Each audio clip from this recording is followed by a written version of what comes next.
Patikrinom šiandieną 2019 metų automobilį Honda CR-V, 2 litrai benzinas elektra su hibridinė pavara. Automobilis yra parvykęs iš Italijos.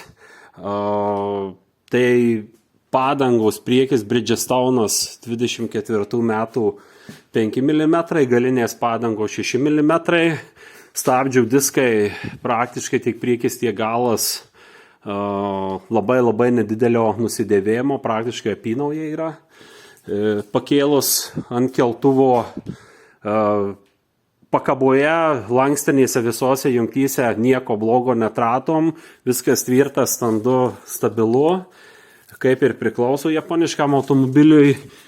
Priekinių šarnyrų apsauginės gumos yra, apsaugos truputėlį yra paaižėjusios, tai va toks būtų pastebėjimas.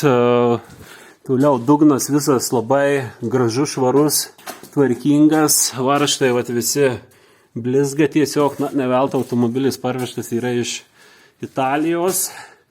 Galiniai daly taip pat jokių laisvumų, klibėjimų neaptikom. Viskas tvirta, standu, stabilu, gražu, kaip sakau, blizga. Tai tokia būtų apžvalga automobilio pakėlus ant keltuvo. Automobiliui buvo remontuota truputėlį priekinė dalis, keista bamperio apačia, radom vieną virintą kondicionieriaus vamzdelį, keletas plasmasių sutvarkyta, bet šiaip kritinių defektų jokių neaptikoma.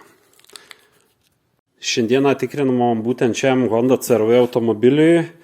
Taip pat dar atradome, kad vienas per žemai švietė, kitas per aukštai šviečia rūko žibintai, techninių reikalavimų ribas jie netitinka reikalavimų. Tai kągi kliento prašymų, manau, automobilį klientas pirks. Sureguliuosime būtent žibintus. Tai mato, dešinys šviečia visiškai per aukštai. Tuo sureguliuosim. Labai greitai ir sureguliavom rūko žibintą. Dabar aukštis yra idealus ir būtent aukštis tilps dabar jau į techninių apžiūrų reikalavimų ribas.